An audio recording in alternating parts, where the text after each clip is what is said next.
New Zealand వెళ్ళినప్పుడు అక్కడ అగ్ని పర్వతాలు భూమి అడుగు నుండి వేడి పొగలొస్తున్నాయి. సల్ఫర్, వల్కనో గ్యాసెస్, వేడి ఆవుర్లు భూమి కింద నుండి వస్తున్నాయి. ఆ పొగలన్నీ కూడా వంట చేసే పొగలు కావు, నిప్పులు కక్కుతున్నట్టుగా, ఆ లోపల ఉడుకుతున్నట్టుగా అక్కడ నీరంతా కూడా మరొక కలర్లోకి వెళ్ళిపోతుంది. ఆ నీళ్లలో చేతులు పెడితే వేడిగా ఉడుకుతున్నాయి నీళ్లు. బైబిల్లో ప్రభు ముందే చెప్పాడు, భూమి పైన పైర్లు పండుతాయి, భూమి కింద అగ్నిమయమై ఉందని.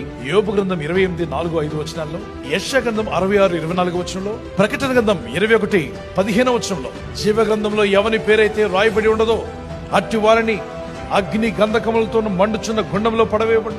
అక్కడ మానవాత్మలు ఉంటాయి. నరక అగ్నిగుండానికి నీ ఆత్మను పంపుకోవద్దు. నీ ఆత్మను మోక్షానికి పంపించు. నీ ఆత్మను మోక్షానికి పంపించు.